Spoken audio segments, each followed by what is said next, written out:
Le Bouddha avait un disciple laïque qui s'appelait Anathapindika.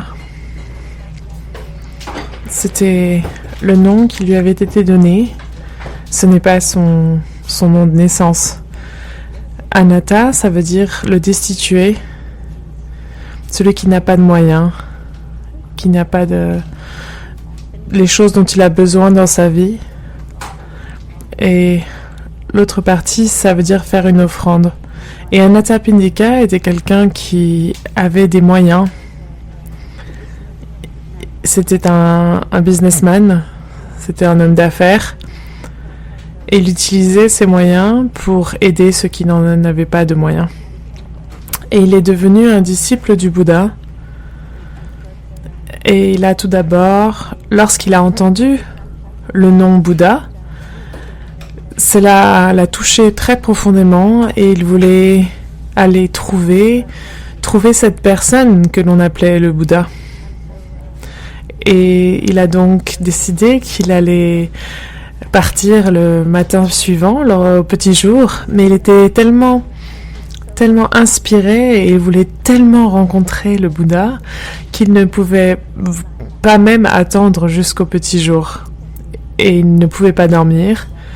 Donc il s'est dit, pourquoi je n'irais pas? Je ne sais pas s'il avait une torche ou quelque chose comme ça, mais il s'est dit, mais pourquoi est-ce que je n'essayerais pas de trouver mon chemin vers le monastère du Bouddha et rencontrer le Bouddha dès que possible? Et donc il a trouvé une manière de se rendre au monastère du champ de bambou. Et à ce moment-là, c'était peut-être 4 heures du matin et le soleil commençait à pointer son nez. Et le Bouddha était déjà réveillé en train de pratiquer la marche méditative. Et il y avait un petit peu de brume. Et Anathapindika n'a pas vu le Bouddha, mais le Bouddha a vu Anathapindika. Et il a prononcé son nom, Sudatta. Ça, c'était son nom de naissance. Et Anathapindika, très surpris, s'est demandé, mais qui connaît mon nom? Donc ça, c'est l'histoire de comment Anathapindika a rencontré pour la première fois le Bouddha et comment il est devenu un de ses disciples. Et après qu'il ait été avec le Bouddha à Rajagriha, Anathapindika a dû rentrer dans sa maison, dans son village d'origine, de Shavasti, et il est rentré dans sa ville natale avec l'intention d'aider ou de recevoir le Bouddha dans sa ville natale. Donc il a eu à trouver un monastère là-bas pour le Bouddha. Et donc ça, c'est une très très longue histoire. Et je ne sais pas, je dirais... En fait, il pensait qu'il n'y avait qu'un seul lieu qui était suffisamment bon pour faire un monastère pour le Bouddha. Et c'était un très beau parc avec des arbres. Et ce parc appartenait à quelqu'un d'autre, ça ne lui appartenait pas. Cela appartenait au prince Jeta. Et le prince Jeta ne voulait pas vendre son merveilleux, son très beau parc à qui que ce soit. Donc Anathapindika a eu à le persuader. En tout cas, il a essayé de le persuader. Et il a négocié un petit peu plus, mais il n'en était rien. Le prince Jeta n'était pas d'accord. Et au final, Anathapindika a dit, ok, tu me donnes autant d'hectares de ton parc que je serai capable de couvrir avec de l'or. Donc Prince Jeta s'est dit, oh, il est vraiment très sérieux à l'idée d'obtenir ce parc. Et il n'a pas vraiment cru à Anathapindika, mais le jour suivant, il a vu des charrettes entières remplies d'or qui ont couvert la terre. C'est des histoires. Je pense pas que c'est complètement historique, mais c'est juste une manière d'exprimer la dévotion profonde d'Anathapindika envers le Bouddha. Et il faut se rappeler que Anathapindika n'avait pas peur de la banqueroute. Il avait déjà été en banqueroute par le passé et il savait qu'il pouvait survivre à cette épreuve. Donc il n'avait pas ce type d'anxiété et d'inquiétude que parfois certains hommes d'affaires ou certaines personnes d'affaires peuvent avoir. Peu importe.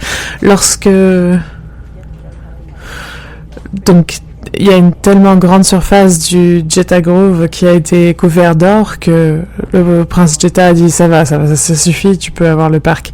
Et le monastère a été construit et c'est là où le Bouddha se ressourçait, offrait énormément d'enseignements à cet endroit. Vous avez probablement entendu dans les sutras qui disent en ce jour le Bouddha était à Shavasti dans le Jeta Grove.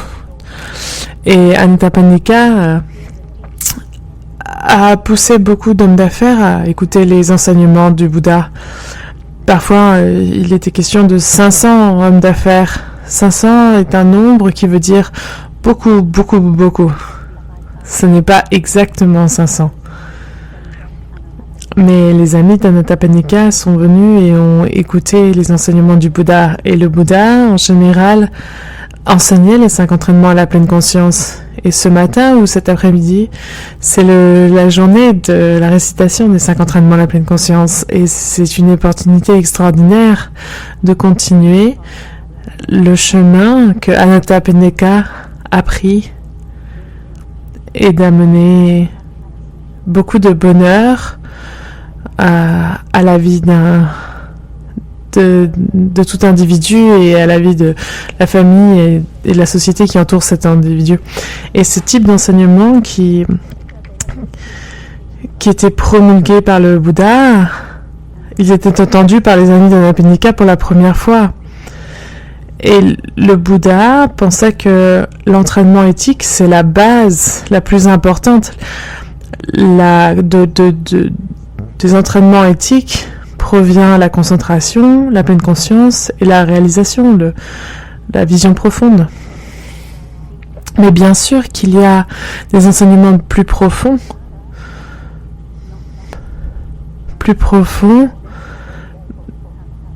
pas plus nécessaires, mais peut-être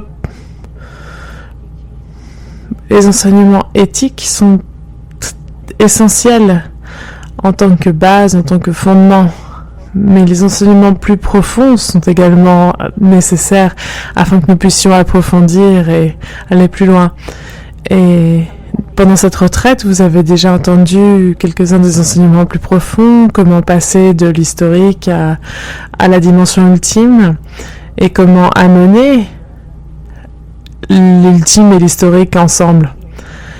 Et ça, on a déjà vu comment ça peut s'initier ça peut être initié dans ces enseignements plus profonds. Donc Anathapindika a continué d'écouter les enseignements du Bouddha et toute sa famille est venue pour écouter les enseignements du Bouddha.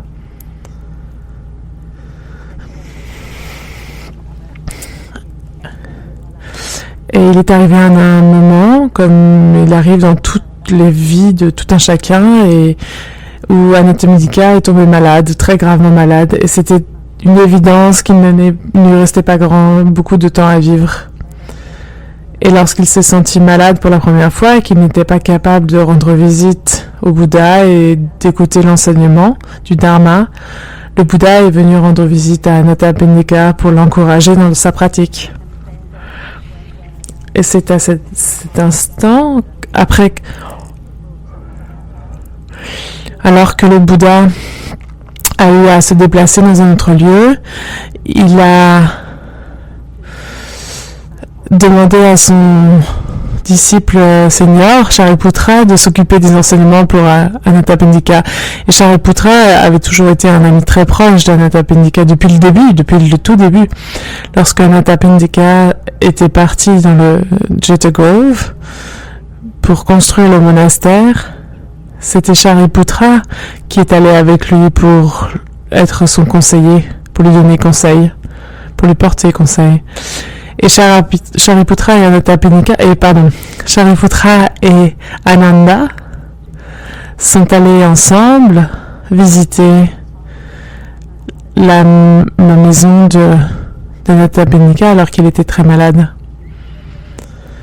Et lorsqu'ils sont arrivés, ils ont demandé, Ami, à Natapenika, comment est ta maladie? Comment est ta santé? Est-ce que ça se porte mieux? Est-ce que tu te portes mieux? Est-ce que ça s'empire? Et Natapenika a dit, mes amis, elles ne sont pas amies, mais il ne devrait pas les aimer, amis, mais il les appellerait vénérables moines. Ça, c'est la manière indienne. Donc, vénérables moines.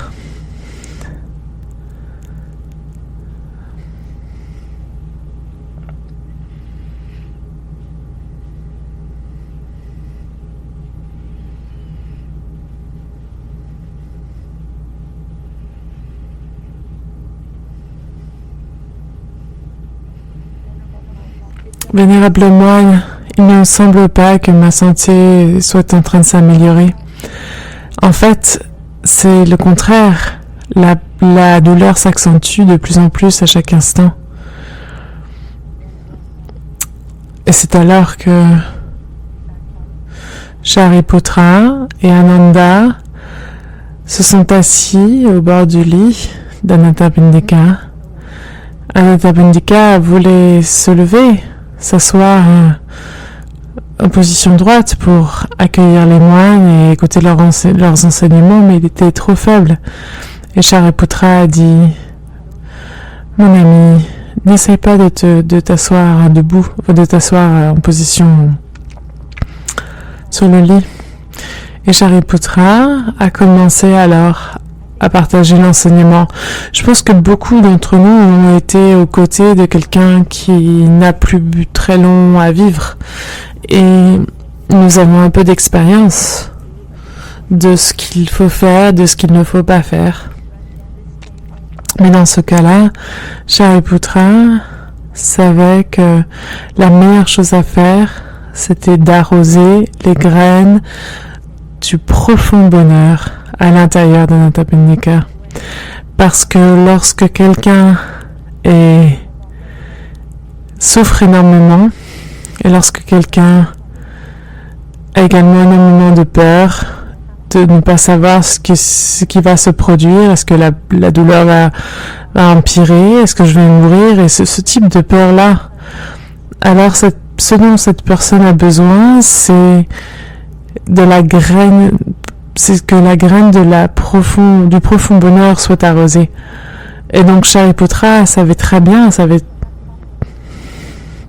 que le plus profond des bonheurs d'Anatapindika, c'était le Bouddha, le Dharma et la Sangha. Donc Shariputra a commencé à parler du Bouddha. Il a commencé à décrire les qualités du Bouddha. Le Bouddha est celui qui est complètement illuminé. Quel bonheur d'avoir dans ta vie quelqu'un d'aussi éveillé que le Bouddha. Quelqu'un dont les actions et la compréhension ne font qu'un. Quelqu'un qui est comme un porteur de chariot qui peut être meneur d'hommes. Quelqu'un qui mérite tous les respects et qui est méritant de toutes les offrandes. Et Shariputra a continué en décrivant le Dharma. Le Dharma est très profond et merveilleux. Ce n'est pas comme des philosophies ordinaires et des enseignements que nous entendons. Parce que le Dharma peut nous libérer de notre souffrance. Je me suis rappelé la première fois que j'ai entendu le Dharma, c'était lorsque j'étais en Grèce et je suis venue en retard à l'enseignement du Dharma. L'enseignement du Dharma était en tibétain. Et un moine était assis à côté et il traduisait. Donc on avait une phrase en tibétain et une phrase en anglais. Et donc ce moine racontait l'histoire de la corde et du serpent. Dans l'obscurité, quelqu'un se promène sur le bord de route et il y a une corde qui est là, au milieu de la route, mais parce qu'il n'y a pas suffisamment de lumière, cette personne pense que c'est un serpent. Mais ce n'est pas, ce n'est qu'une corde.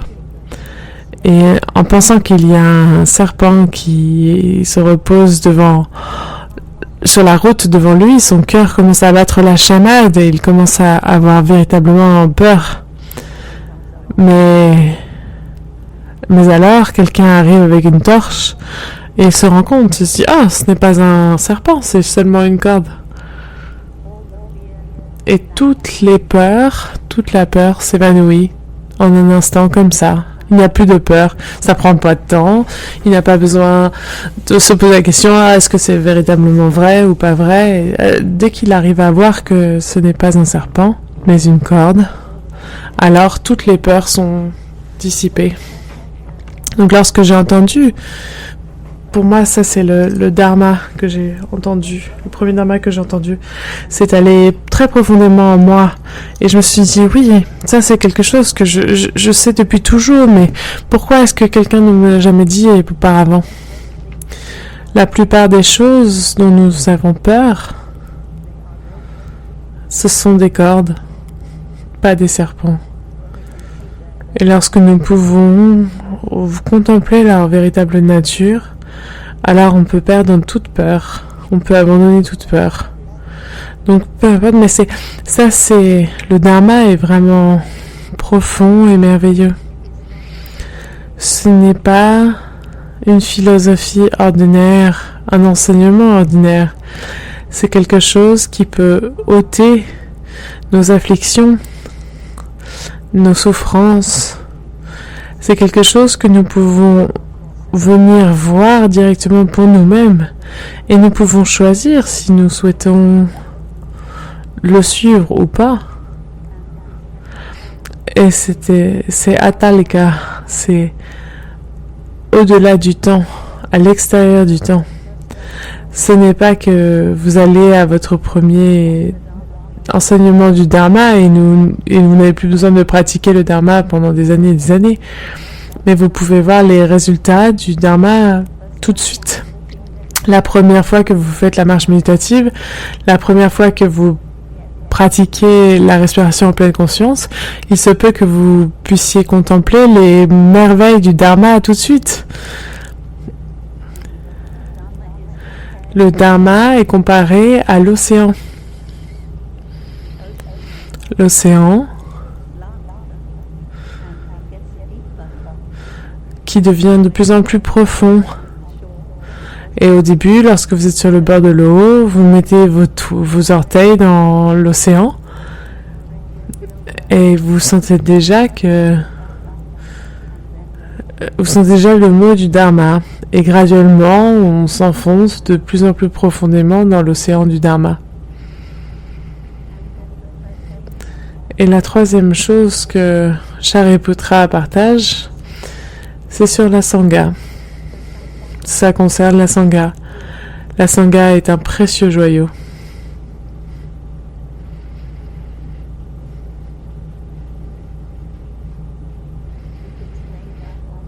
C'est constitué de 4 pères et 8 types de gens sacrés, gens pieux.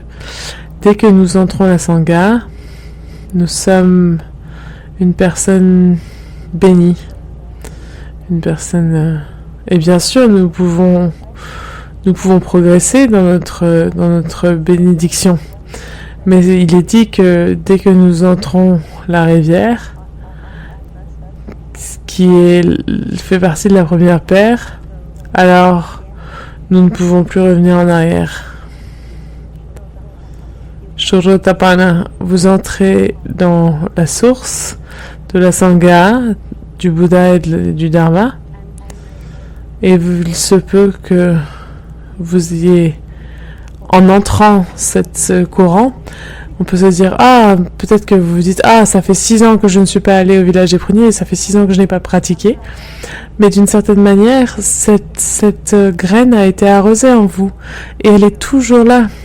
Donc même après 6 ans, vous revenez à nouveau, et vous reprenez votre pratique comme si c'était hier. Et vous entrez dans le flow. Vous êtes quelqu'un dont la nature est d'entrer dans le flow, dans le courant.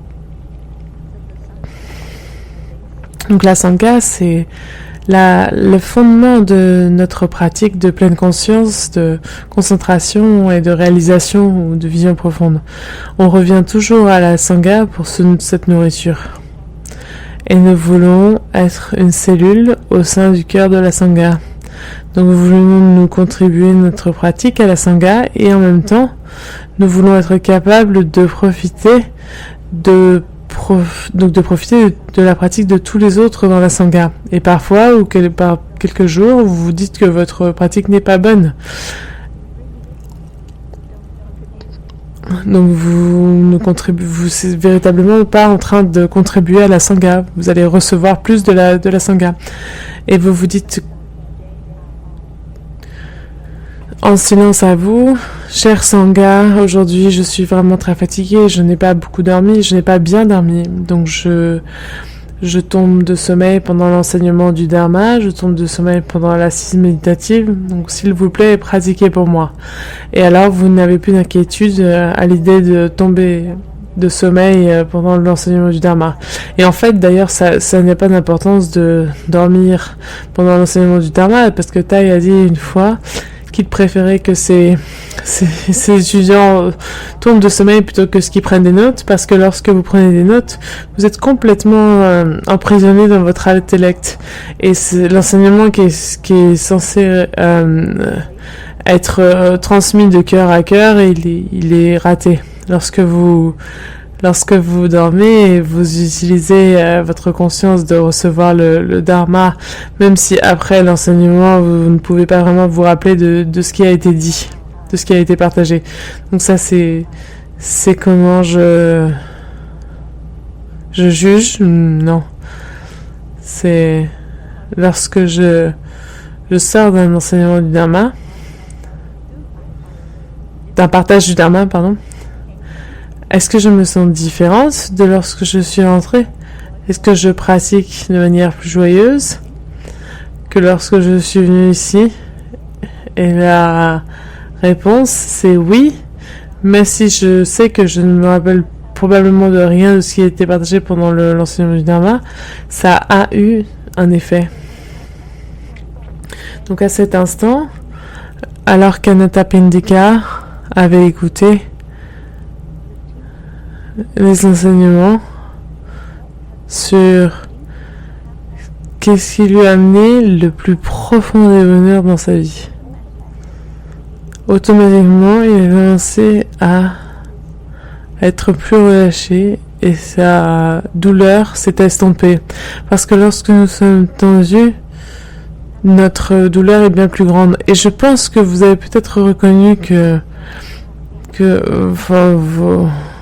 lorsque vous avez été vous-même avec quelqu'un qui est sur son lit de mort et vous êtes venu, vous avez pris leur main et vous avez commencé à peut-être massager cette main, peut-être l'autre côté, et immédiatement cette personne devient bien plus relâchée, bien plus détendue. Et éventuellement, la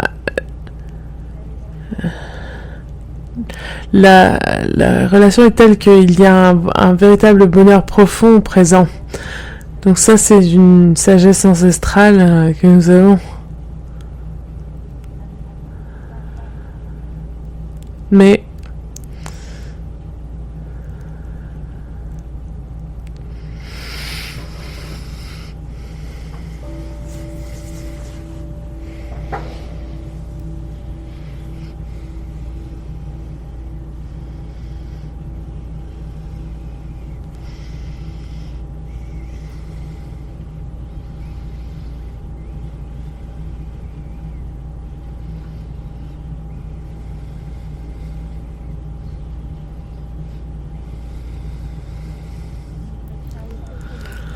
Mais Shariputra voulait offrir à Anathapindika quelque chose d'autre.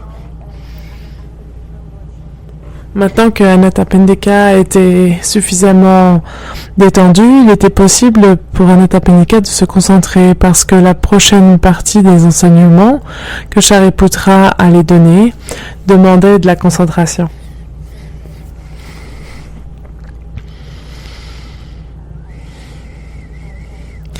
Donc Shariputra a dit, maintenant mon ami Anathapindika, s'il te plaît médite de cette manière.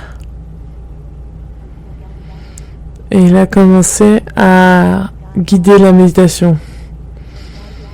Donc la méditation guidée, c'est quelque chose qui nous faisons au village des pruniers et que personne d'autre ne fait jamais. C'était pratiqué pendant le temps du Bouddha. Ses yeux ne sont pas moi. Ils ne sont pas à moi, ils ne sont pas moi-même. Je ne suis pas emprisonné dans ses yeux. Donc, une partie de notre processus, lorsque nous sommes sur notre lit de mort, ou lorsque quelqu'un d'autre est sur leur lit de mort, c'est la capacité à lâcher prise. À lâcher prise l'idée que je suis un moi séparé, qu'il y a des choses qui m'appartiennent à moi, comme mon corps, et je ne veux pas le laisser partir. Donc, on commence avec nos organes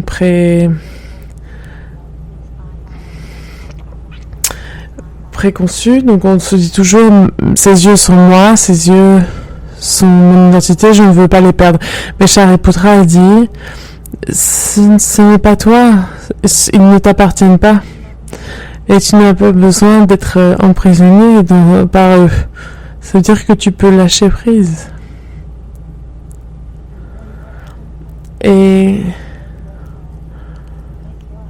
la prochaine partie, c'est que nous devons aller dans tous les organes des sens pour voir si nous pouvons les laisser aller. Nos oreilles qui nous considérons si importantes pour nous, qui nous rendent les choses possibles pour entendre les sons, écouter de la musique, écouter le bruissement du vent dans les arbres, d'entendre les oiseaux chanter. Et nous voulons nous accrocher à ça.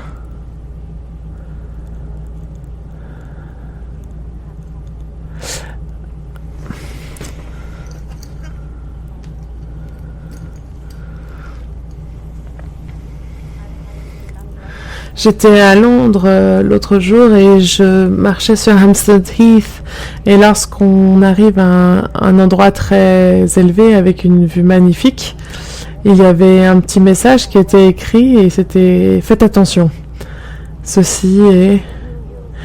vue va rester avec vous pour tout le restant de votre vie » ou quelque chose de genre. Donc parfois, nous avons besoin de faire attention. C'est vrai, nous devons faire attention et de profiter de cette vue magnifique, mais ne pas afin d'être emprisonné et de s'y attacher. Cette vue merveilleuse, nous venons juste en profiter dans le moment présent, de la manière que nous profitons du chant des oiseaux et du moment présent.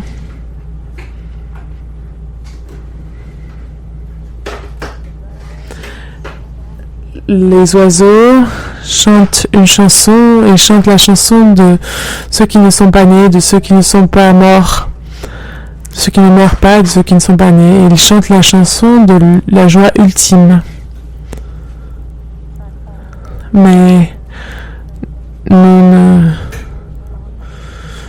ne nous rattachons pas à ceci. Ce n'est pas moi. Il ne m'appartient pas. Ce n'est pas moi-même. Je ne suis pas emprisonné dans ce nez. Je peux laisser aller mon nez. Je sais que peut-être dans une semaine que mais se transformera en cendre, donc je peux lâcher ce concept. Laisser ce concept derrière moi. Et cette langue n'est pas moi, elle ne m'appartient pas, elle ne correspond pas à mon identité de self. Et donc d'avoir à votre chevet les vénérables Ananda et Shariputra qui ont pratiqué cette méditation de maintes reprises et qui ont été capables de lâcher l'idée d'un soi séparé, c'est une très grande chance. Ça va vous donner une idée de qui est la personne qui est sur leur ligne nord et la compassion pour la liberté et pour l'insight. Mais ce n'est pas évident à ce moment, parce qu'à ce moment, on va avoir Shariputra et Ananda. Si on est chanceux, on aura l'équivalent de Shariputra et d'Ananda de la part de notre propre Sangha. Mais il se peut que ça ne se soit pas comme ça, et donc que cette méditation, c'est quelque chose que nous nous entraînons dès maintenant. Avec lequel nous nous entraînons. Et ce corps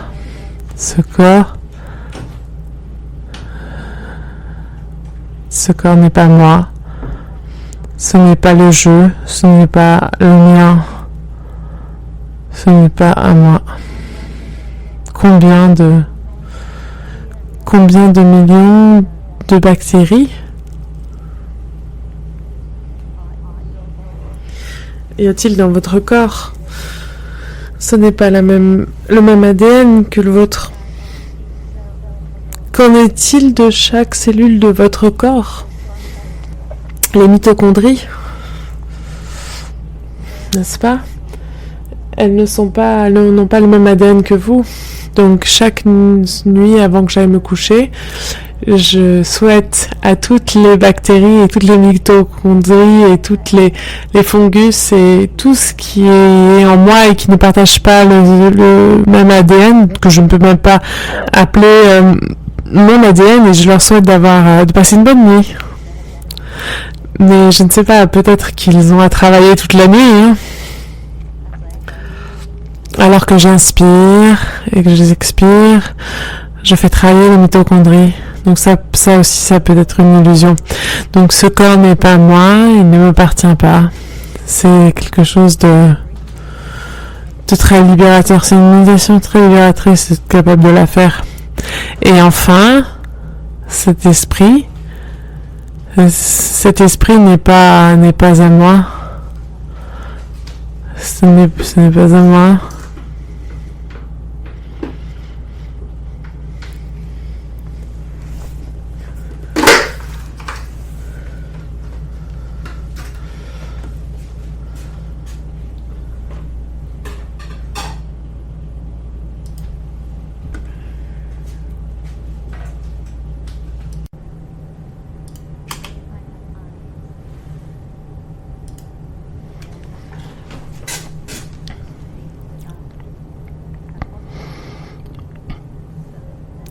Donc, si j'ai des yeux,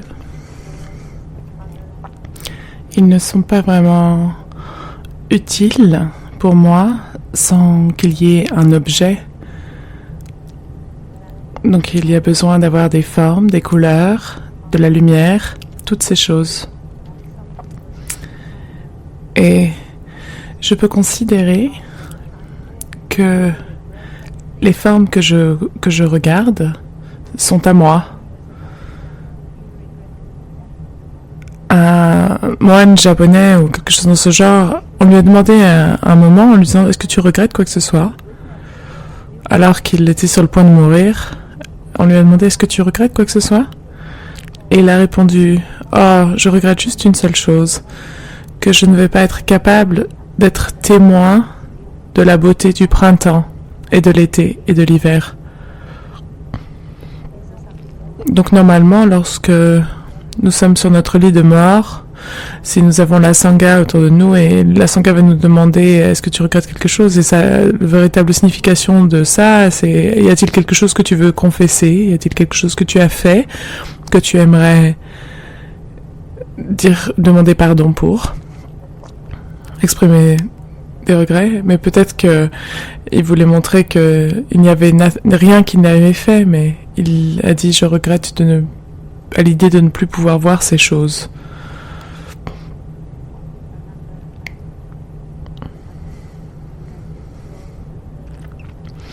Donc,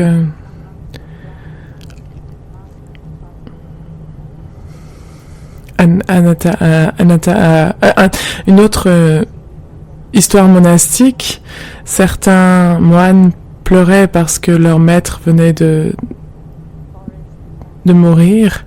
C'était un maître différent, et l'un des plus grands, des vénérables moines a dit ne pleure pas, notre maître est là, dans les montagnes et dans les forêts et dans le paysage. Il est ici, dans tout ce qui nous entoure.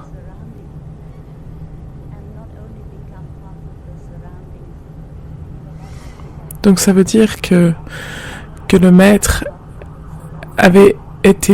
faisait partie de l'entourage, et il est devenu, non seulement il faisait partie de l'entourage à sa mort, mais il faisait partie de l'entourage du paysage pendant toute la durée de sa vie. C'est comme lorsque vous marchez au hameau du haut, ou même peut-être aussi au hameau du bas, ou au hameau nouveau.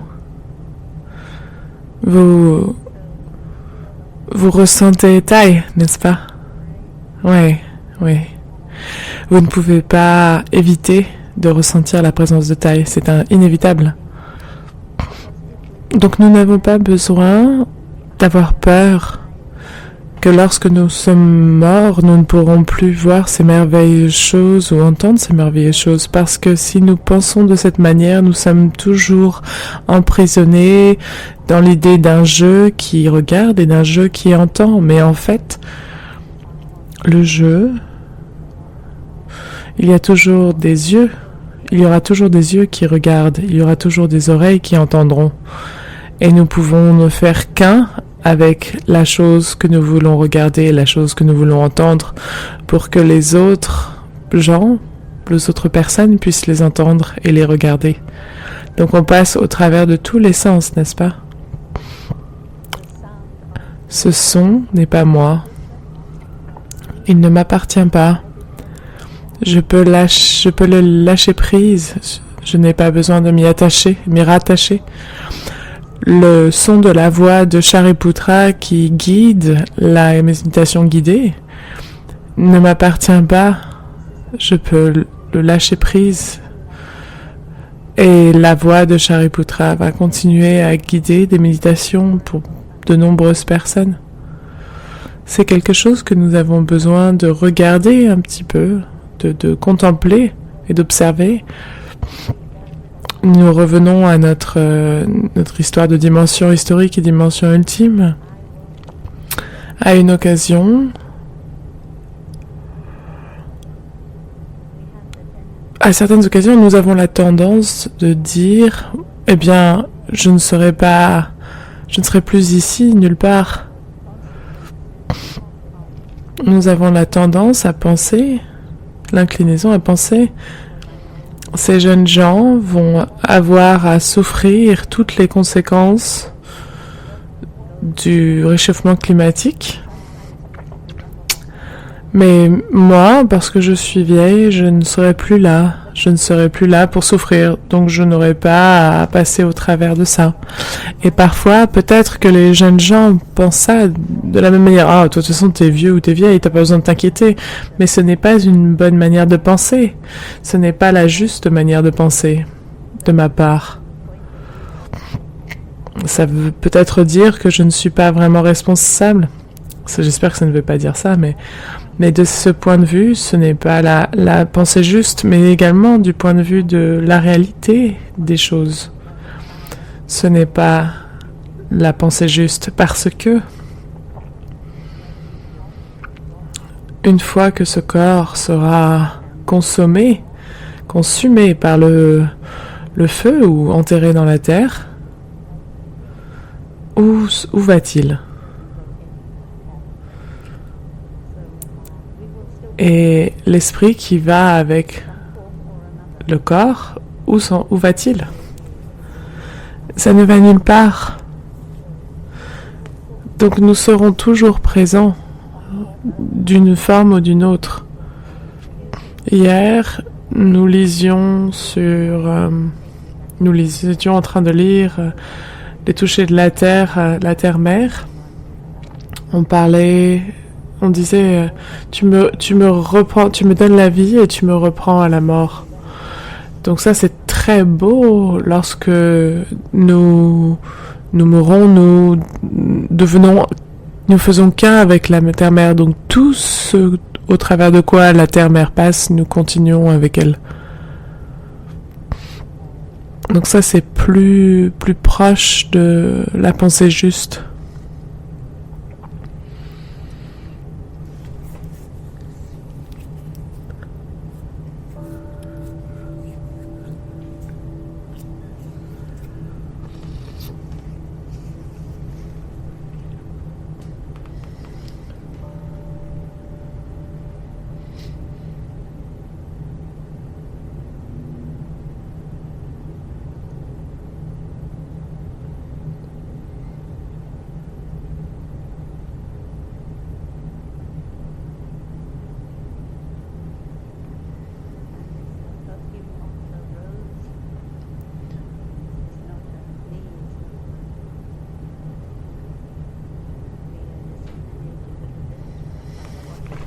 Et ce parfum de la rose, ce n'est pas moi, il ne m'appartient pas. Nous discriminons un petit peu sur ce qui sent bon et sur ce qui ne sent pas bon, mais dépendamment en quel type d'espèce nous sommes, différentes choses vont sentir bon ou mauvais. Mais ce goût n'est pas je, n'est pas moi, n'est pas à moi.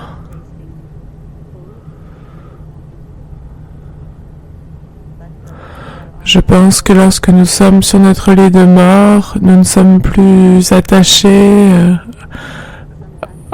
à goûter des bons aliments. Ce n'est plus une priorité, mais il y a des histoires sur des personnes qui sont attachées au goût des aliments. Parfois, lorsque l'on devient végétarienne, on abandonne certaines choses, telles que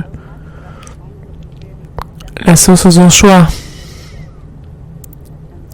C'est une sauce au poisson vietnamien et vous aimez ce goût tellement, mais vous êtes véritablement déterminé à devenir végétarienne, donc vous décidez ne plus jamais en consommer, plus jamais, et vous l'enterrez dans la terre ou sous la terre ou quoi que ce soit, mais sur votre lit de mort, vous regrettez pourquoi est-ce que j'ai abandonné ce goût.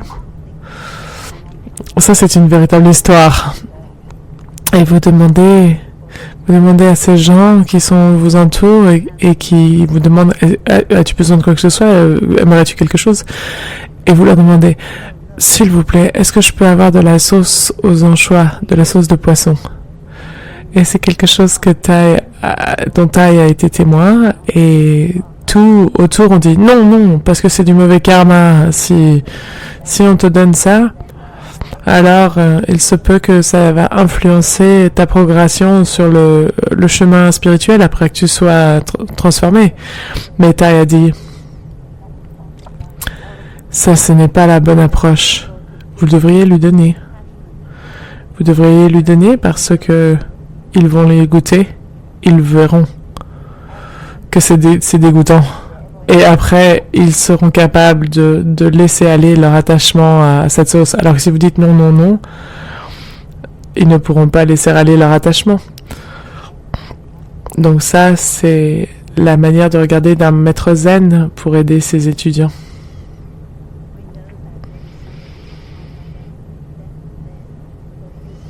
Donc ce toucher n'est pas moi.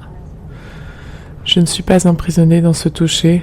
Nous savons que lorsque quelqu'un est sur leur lit de mort, c'est très important de pratiquer les massages, de masser les pieds, de masser les extrémités, parce que les sensations commencent à se faire plus rares dans ces parties du corps. Donc il nous faut Il nous faut méditer en accordance avec ceci. Ce toucher n'est pas moi, je ne suis pas emprisonné dans ce toucher, afin de pouvoir voir que ce toucher n'est pas quelque chose de spécial pour moi, c'est une merveilleuse acte d'intérêt. Je n'ai pas besoin de m'appeler moi-même. Je peux le laisser aller. Et cette pensée n'est pas moi. Je ne suis pas emprisonnée dans ces pensées. Oh, combien c'est merveilleux de pouvoir laisser aller, de ne pas être emprisonné dans notre manière de penser et dans nos pensées. C'est quand les pensées peuvent être comme un nuage dans le ciel. Ils passent et ils vont et ils viennent. Mais nous ne sommes pas emprisonnés ou attachés ou rattachés à ces pensées. Et nous savons également, et ça c'est véritable, grâce à la neuroscience, c'est prouvé, que les yeux et... comment on appelle ça? Le nerf optique, etc. Et la forme, ce n'est pas suffisant pour voir l'orchidée que nous voyons. Afin de pouvoir voir l'orchidée, il faut qu'il y ait de la conscience. Donc la conscience des yeux est également quelque chose que je dois laisser aller. La conscience des yeux, la conscience de mes oreilles, tous nos sens ont besoin de conscience afin de pouvoir nous amener la forme que nous pensons être à l'extérieur de nous-mêmes. La chanson qui dit « Sans partir, sans venir » que nous chantons parfois à une personne qui est sur son lit de mort ou que nous chantons à leur crémation, on dit que là-bas, l'océan vaste et le ciel avec des millions de galaxies, toutes ces choses s'élèvent sur la profondeur de la conscience. Ça veut dire que s'il n'y avait pas la conscience, ces choses, ces étoiles ne seraient pas possibles. Les océans ne seraient pas possibles, ne seraient pas rendus possibles.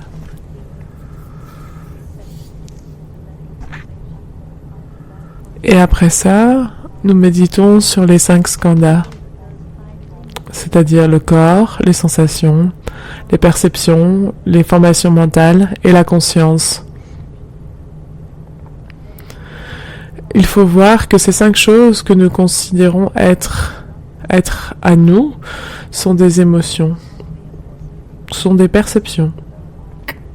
Elles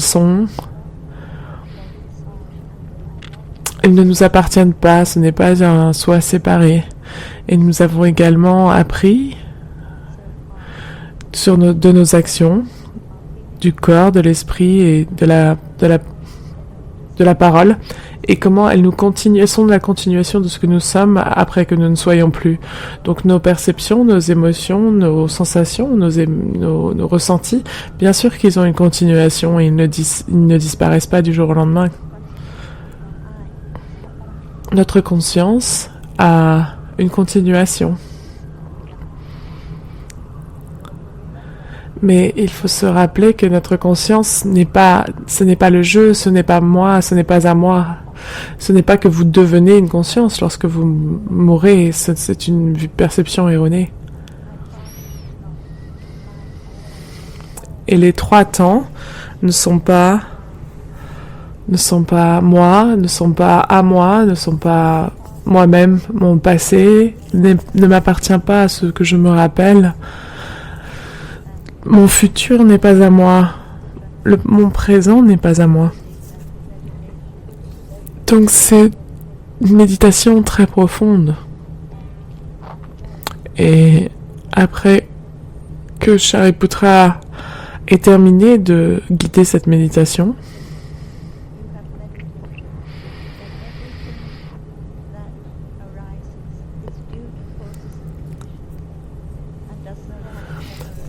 Ami Anathapindika, tu as médité sur toutes les choses qui se manifestent sont dues aux causes et conditions.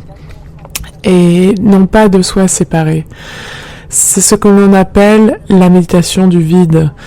C'est la plus grande et la plus profonde des méditations.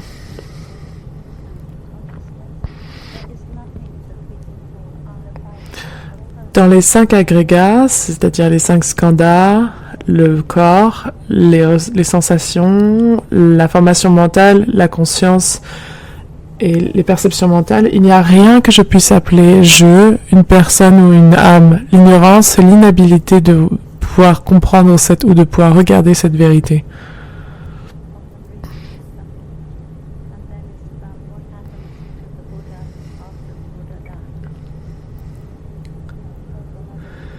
Il y a une autre sutra que nous lisons souvent au village des Pruniers et elle porte sur ce qui se passe pour le Bouddha après la mort du Bouddha. Et nous avons eu une retraite, une opportunité au village des Pruniers qui s'intitulait « Que se passe-t-il une fois que nous sommes morts ?»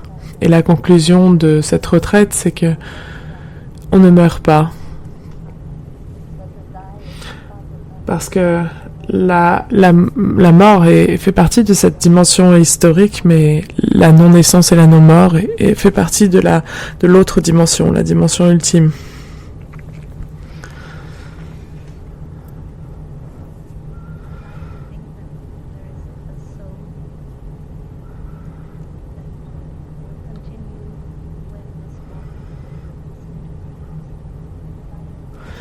Nous aimons nous dire qu'il y a une âme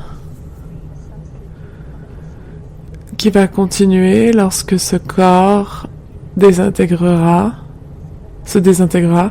Et parfois, si on ne croit pas à une âme, nous y substituons une conscience individuelle qui continue lorsque le corps se désintègre.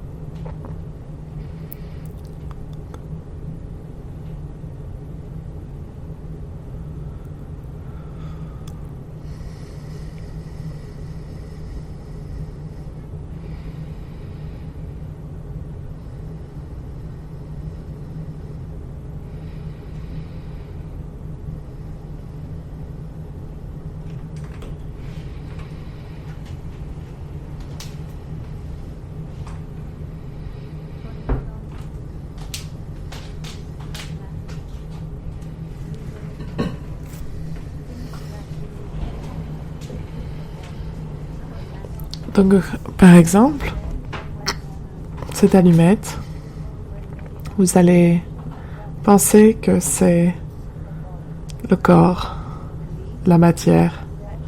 Et ensuite, lorsque peut-être à la conception,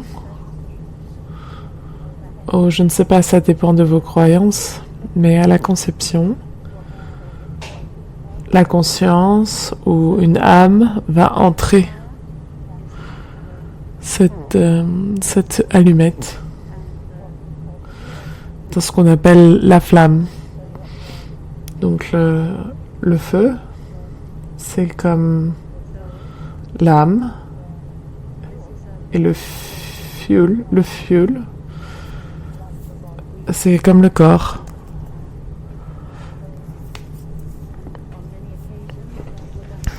Donc ça, c'est une dualité relative de base que nous, en tant qu'êtres humains, avons. Et à plein d'occasions, le Bouddha avait enseigné qu'il n'y avait rien de tel qu'une conscience qui est séparée du corps. Un corps qui est séparé de la conscience. Et lorsque les conditions sont réunies, la conscience et le corps s'élèvent en même temps, au même instant.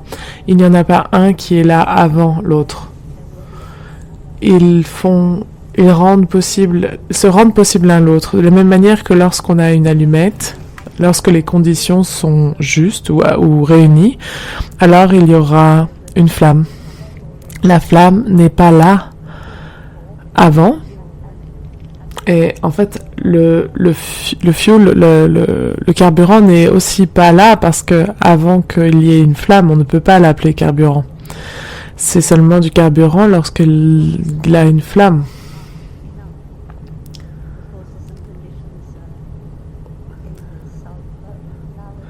Donc maintenant, nous avons la flamme parce que les causes et conditions sont suffisantes. Les causes et conditions dans le sulfure, dans le bois, dans l'oxygène et dans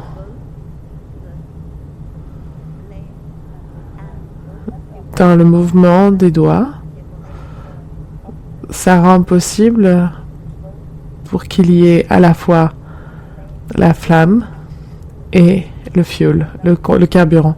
Avant ça, il n'y avait pas... ces deux choses n'étaient pas là.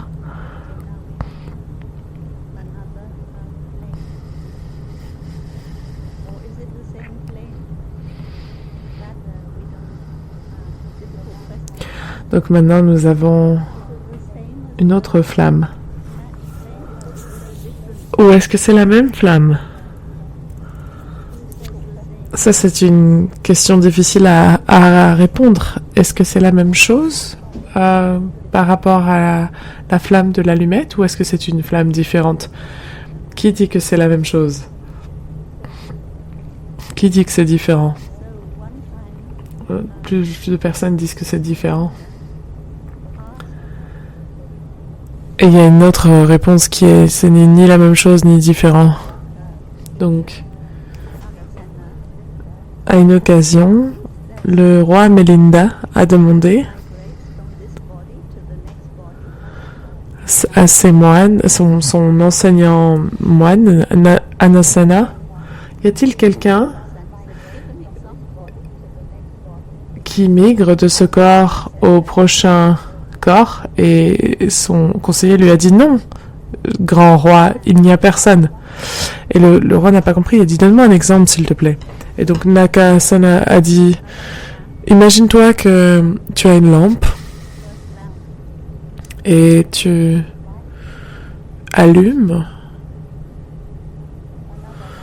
une autre lampe depuis la première lampe.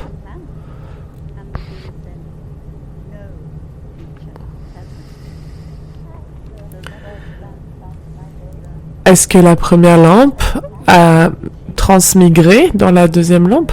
Et le roi a dit non, mon maître, cela n'a pas transmis. Et donc, ça c'est l'enseignement bouddhiste sur il n'y a pas de réincarnation, il n'y a pas de transmigration.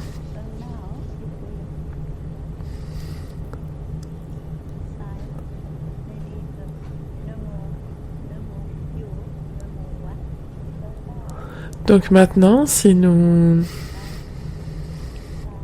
décidons que peut-être il n'y a plus de combustible, il n'y a plus de carburant, il n'y a plus de cire, et nous décidons d'éteindre la bougie, alors la prochaine question est où est partie la flamme? Est-ce que c'est parti vers le nord? Est-ce que c'est parti vers le sud? Est-ce que c'est parti vers l'est ou l'ouest? Donc la réponse à ça, c'est lorsque les causes et conditions sont réunies, la flamme est présente. Et lorsque les causes et conditions ne sont plus réunies, la flamme n'est plus là. La flamme n'est allée nulle part. Donc c'est la même chose lorsque vos bien-aimés ou toute personne meurt, on se dit mais où sont-ils partis? Est-ce qu'ils sont partis au paradis ou dans un autre paradis? Et la réponse c'est qu'ils ne sont allés nulle part. Parce que une chose est que nous pouvons... Ça c'est juste un exemple, n'est-ce pas? C'est lorsque nous sommes plus ou moins ce qu'on appelle être en vie, alors cette flamme génère de la chaleur et de la lumière, et cette chaleur et cette lumière, elles se transfèrent dans l'univers. Et donc, elles sont déjà parties dans l'univers. Elles se sont déjà dissipées dans l'univers.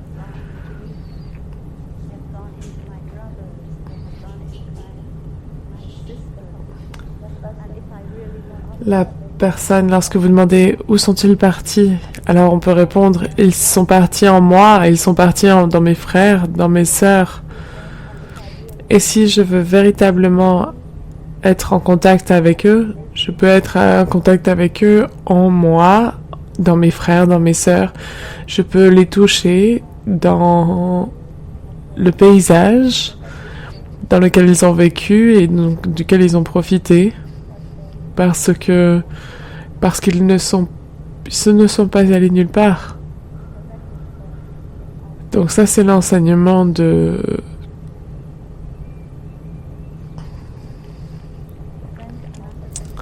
la dimension ultime, n'est-ce pas?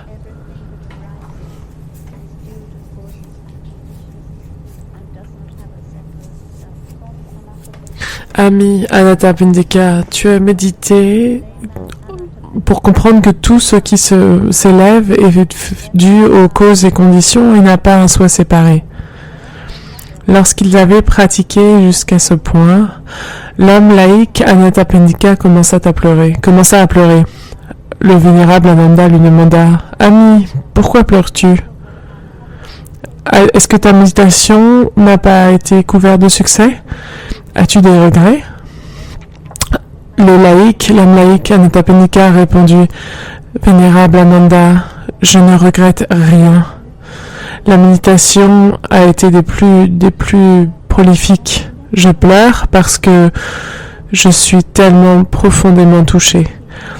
J'ai été fortuné de pouvoir servir le Bouddha et sa communauté, et pourtant je n'avais jamais entendu un enseignement aussi merveilleux et profond que l'enseignement que j'ai reçu du vénérable Shariputra aujourd'hui.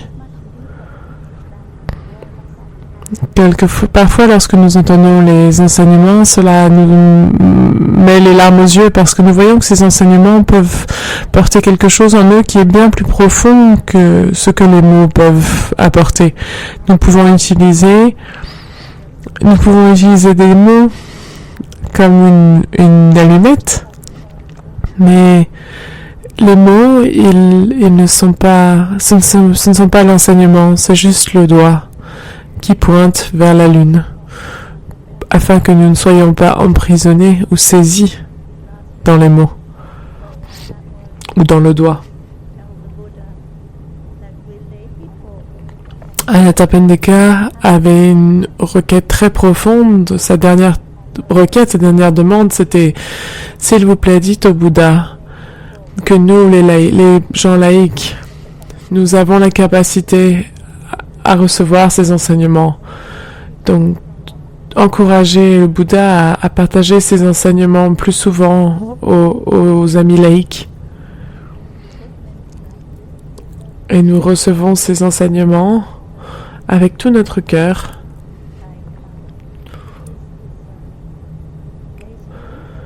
Et nous les mettons en pratique.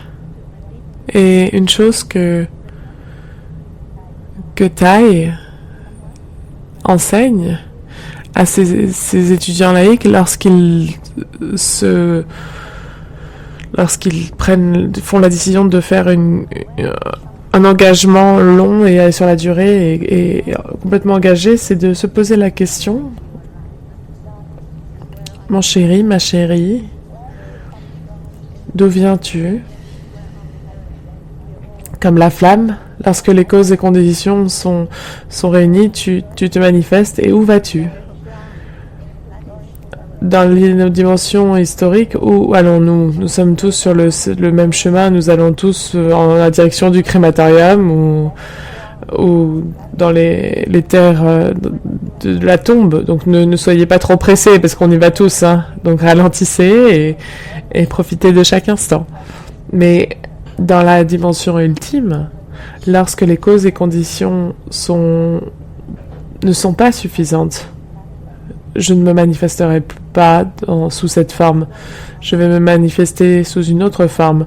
Et ça, c'est un jeu de cache-cache pour vous que vous pouvez jouer. Ce corps n'est pas moi. Je ne suis pas ce corps. Je ne suis pas emprisonné dans ce corps. Ce corps n'est pas vous. Vous n'êtes pas emprisonné dans ce corps. Je suis la vie sans limite. Je n'ai jamais été né et je ne mourrai jamais. Au-delà, l'océan. Au-delà se trouve l'océan, le vaste océan et le ciel avec des milliers de galaxies qui se sont tous élevés de la profondeur de la conscience. La vie et la mort ne sont qu'un jeu de cache-cache. La vie et la mort sont des portes au travers desquelles nous rentrons et nous sortons. Donc souriez avec moi et prenez ma main. Nous allons dire au revoir et demain, nous nous rencontrerons à nouveau. Nous allons toujours nous rencontrer à la source, à la véritable source. Nous allons nous rencontrer à nouveau sur le merveilleux chemin de la vie.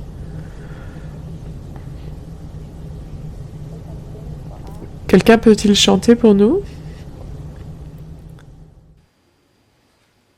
This body is not me. I am not caught in this body. I am life without limit. I've never been born and I've never died. Over there, the deep ocean and millions of galaxies all arise from the depths of consciousness. From time without beginning, we've always been free. Birth and death are only a door through which we go in and out. Birth and death are only a game of hide and seek. So smile to me and take my hand and wave goodbye. Tomorrow we shall meet again at the true source. We shall always be meeting again at the true source.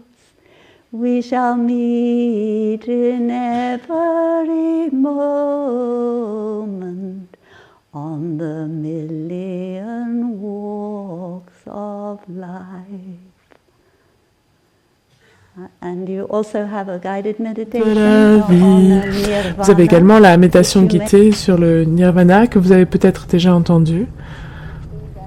Lorsque nous voyons que les océans et les rivières sont en nous, c'est dans la floraison du lotus. La floraison du lotus, c'est l'ancienne édition et l'édition la plus récente a une méditation sur le Nirvana. Donc, chers amis, merci infiniment de votre écoute et nous vous souhaitons une merveilleuse continuation sur le chemin que vous continuez déjà ici, que vous empruntez déjà ici, et nous allons continuer pour le reste de cette vie et de toutes ces vies à venir. Donc, nous vous encourageons à profiter des 300 de la cloche.